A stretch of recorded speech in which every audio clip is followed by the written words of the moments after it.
സംസ്ഥാനങ്ങളിൽ ഇരിക്കാൻ പ്രിയപ്പെട്ടവരെ, ഇതാണ് നമ്മൾ കേൾക്കാൻ പോകുന്ന ദൈവവചന ഭാഗം. യോഹന്നാൻ അറിയിച്ച നമ്മുടെ കർത്താവായ യേശുക്രിസ്തുവിന്റെ സുവിശേഷം 12-ാമത്തെ അധ്യായം. പെട്ടെന്ന് എടുക്കുക. യോഹന്നാൻ സുവിശേഷം. Today's meditation is from John's Gospel, chapter number 12, verse number, here we start, 25. യോഹന്നാൻ അറിയിച്ച നമ്മുടെ കർത്താവായ യേശുക്രിസ്തുവിന്റെ സുവിശേഷം 12-ാം അധ്യായത്തിന്റെ 25 മുതലുള്ള വാക്യങ്ങൾ. തന്റെ ജീവനെ സ്നേഹിക്കുന്നവൻ അത് നഷ്ടപ്പെടുത്തുന്നു.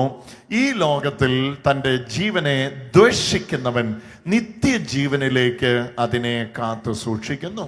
നമുക്ക് ഈ വചനത്തെ ഒന്ന് മനസ്സിലാക്കാനായിട്ട് രണ്ട് കൈ ഉയർത്തിപ്പിടിച്ച് ഈ വചനം നമുക്കൊന്ന് ഒരുമിച്ച് ചേർത്ത് പറയാം. യോഹന്നാൻ 12:25. തന്റെ ജീവനെ സ്നേഹിക്കുന്നവൻ അത് നഷ്ടപ്പെടുത്തുന്നു. തന്റെ ജീവനെ സ്നേഹിക്കുന്നവൻ അത് നഷ്ടപ്പെടുത്തുന്നു.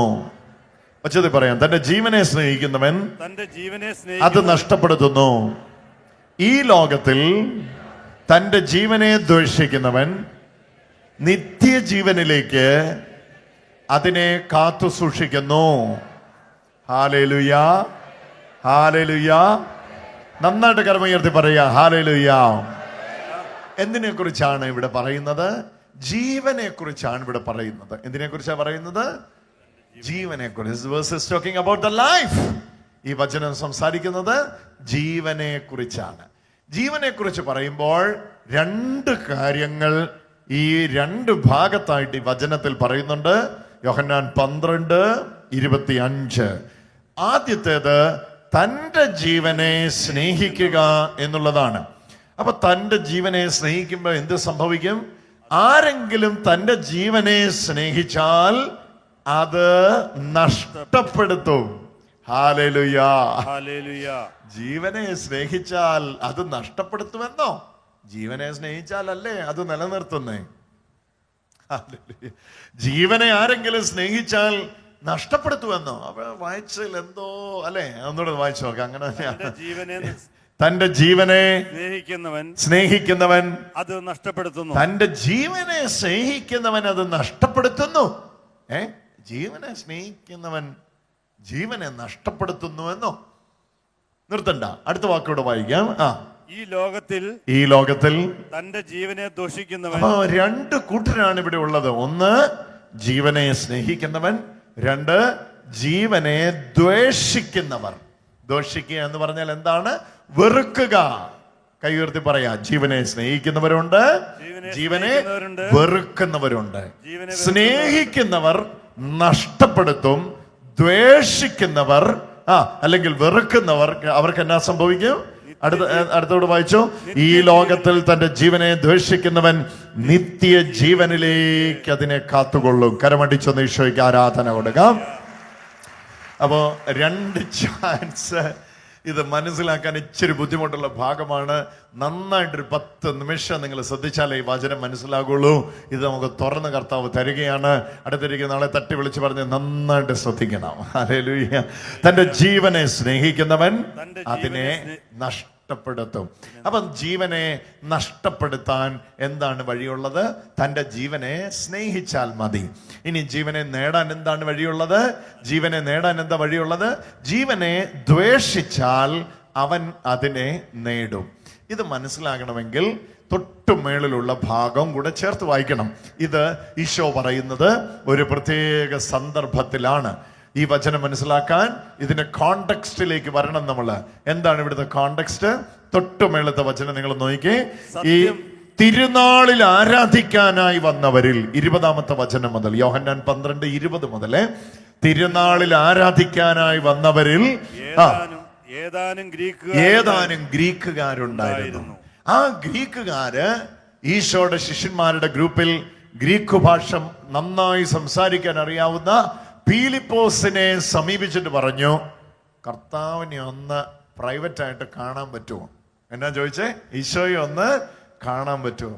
ധ്യാന കേന്ദ്രത്തിൽ വന്ന് പനക്കിളച്ചനെ കൊണ്ടൊന്ന് പ്രാർത്ഥിപ്പിക്കാൻ പറ്റുമോ എന്നൊക്കെ ചോദിച്ചു. പ്രൈവറ്റ് ആയിട്ട് ചോദിച്ചു. ഈശോയെ ഒന്ന് കാണാൻ പറ്റുമോ? ആരാ ചോദിക്കുന്നത്? പീലിപ്പോസ് ചോദിക്കുകയാണ്. പീലിപ്പോസിന്റെ അടുക്കൽ വന്ന് ഗ്രീക്കുകാർ ചോദിക്കുകയാണ്. എന്തുകൊണ്ടാണ് ഗ്രീക്കുകാർ പീലിപ്പോസിന്റെ അടുക്കൽ വന്നത്? മറ്റ് ശിഷ്യന്മാരെല്ലാം അരാമ്യ ഭാഷ സംസാരിക്കുമ്പോൾ ഗ്രീക്ക് ഭാഷ ഫ്ലുവൻ്റ് ആയിട്ട് സംസാരിച്ചുകൊണ്ടിരുന്ന ആളാണ് ആര്? പീലിപ്പോസ്. അപ്പൊ അതുകൊണ്ടാണ് പീലിപ്പോസിന്റെ അടുക്കൽ വന്ന് ചോദിക്കും, കർത്താവിനെ ഒന്ന് പ്രൈവറ്റായിട്ട് കാണാൻ പറ്റുമോ? ഇനി യേശു പറയുന്നത്, യേശു പ്രഭോ, ഞങ്ങൾ യേശുവിനെ കാണാൻ ആഗ്രഹിക്കുന്നു. പീലിപ്പോസ് പോയി അന്ത്രയോസിനോട് പറഞ്ഞു. അന്ത്രയോസും പീലിപ്പോസും കൂടെ യേശുവിനെ വിവരം അറിയിച്ചു. നേരിട്ട് ഈശോയുടെ അടുക്ക പോകുന്നില്ല, അന്ത്രയോസിന്റെ അടുക്ക പോകുന്നു. അന്ത്രയോസും പീലിപ്പോസും കൂടെ യേശുവിനെ വിവരം അറിയിച്ചു. എന്താണ് വിവരം? എന്താണ് അറിയിച്ചത്? ഒന്ന് കരകരുത് പറഞ്ഞേ. ഗ്രീക്കുകാര് അങ്ങേ കാണാൻ ആഗ്രഹിക്കുന്നു. സമയം ഏതാണ്? തിരുനാളിന്റെ സമയമാണ്. സ്ഥലം ഏതാണ്? ജെറുസലേം ദേവാലയമാണ്. ജെറുസലേം ദേവാലയത്തിൽ ഗ്രീക്കുകാരിൽ ചിലർ തിരുനാൾ കൂടാൻ വന്നിട്ടുണ്ടായിരുന്നു.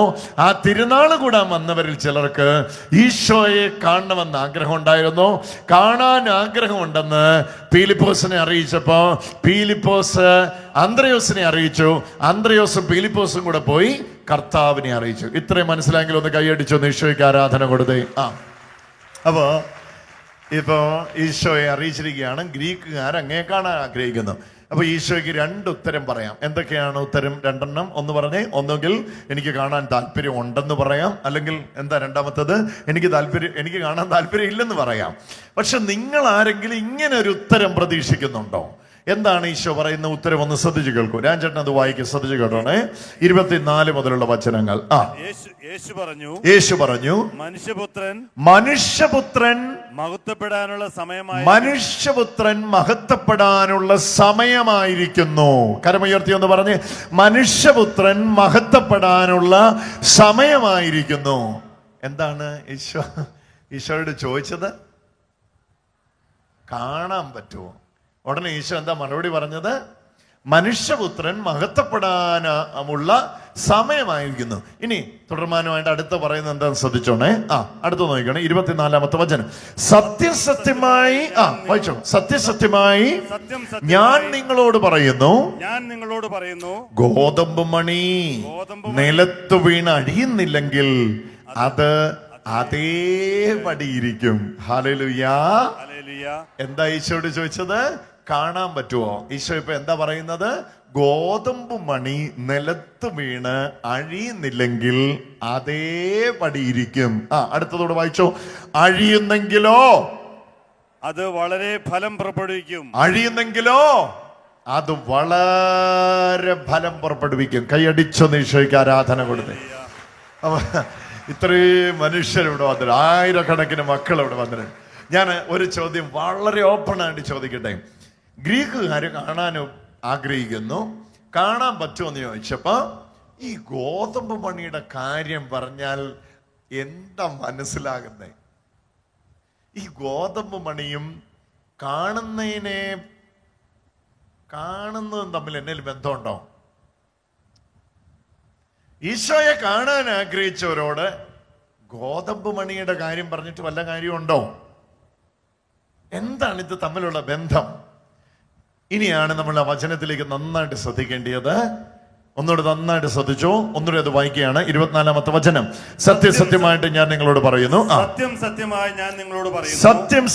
ഞാൻ നിങ്ങളോട് പറയുന്നു, ഗോതമ്പ് മണി നിലത്ത് വീണ് അഴിയുന്നില്ലെങ്കിൽ അത് അതേപടിയായിരിക്കും. അപ്പൊ ഇവിടെ കർത്താവ് പഠിപ്പിക്കുകയാണ്, ഗോതമ്പ് മണിയാണ് ഈശോ. ഈശോ എന്താണ്? ഗോതമ്പ് മണിയാണ്. ഈ ഗോതമ്പ് മണി എന്ത് ചെയ്യണം? നിലത്ത് വീണ് അഴിയണം. ഹല്ലേലൂയാ. ഒച്ചത്തിൽ പറഞ്ഞേ, ഗോതമ്പ് മണി നിലത്ത് വീണ് അഴിയണം. ഹല്ലേലൂയാ. അഴിയുന്നില്ലെങ്കിലോ തനിയെ ഇരിക്കും, അഴിഞ്ഞെങ്കിലോ വളരെ ഫലം പുറപ്പെടുവിക്കും. ശരിക്കും ഗോതമ്പ് മണി നിലത്ത് വീണ് അഴിയുക എന്ന് പറയുന്നതിന്റെ അർത്ഥം എന്താണ്? ഇവിടെ അറിയാവുന്നവരൊന്ന് പറഞ്ഞ്, എന്താണ് ഗോതമ്പ് മണി നിലത്ത് വീണ് അഴിയുക എന്ന് പറയുന്നതിന്റെ അർത്ഥം? ഇവിടെ ഈശോ എന്തിലേക്ക് കടന്നു പോകാൻ പോകുന്നു? മഹത്വപ്പെടാൻ പോകുന്നു. ഈശോ എങ്ങനെയാണ് മഹത്വപ്പെടാൻ പോകുന്നത്? കുരിശിൽ തറക്കപ്പെടുന്നതിലൂടെയാണ് മഹത്വപ്പെടാൻ പോകുന്നത്. ഹല്ലേലൂയാ. കരമുയർത്തി എന്ന് പറഞ്ഞേ ഹല്ലേലൂയാ. അപ്പൊ ഗോതമ്പ് മണി അഴിയുക എന്ന് പറഞ്ഞാൽ എന്താണ്? ഈശോയാണ് ഇവിടെ പറയുന്ന ഗോതമ്പ് മണി. ഈ ഗോതമ്പ് മണി ഇപ്പോൾ നിങ്ങൾ കാണുമ്പോൾ ഗോതമ്പ് മണി ആയിരിക്കുന്നു. എന്നാൽ ഇനി അങ്ങോട്ട് ഈ ഗോതമ്പ് മണി അഴിയാൻ പോകുന്നു. അഴിയാൻ പോവുകയാണ്. ഹല്ലേലൂയ. എവിടെയാണ് അഴിയാൻ പോകുന്നത്? കാൽവരിയിലാണ് അഴിയാൻ പോകുന്നത്. എവിടെയാണ് അഴിയാൻ പോകുന്നത്? ഗോൽഗോഥയിലാണ് അഴിയാൻ പോകുന്നത്. എവിടെയാണ് ഉടയാൻ പോകുന്നത്? ഉടഞ്ഞ് തകർന്ന് തളർന്ന് തീർന്ന് ഗോതമ്പ്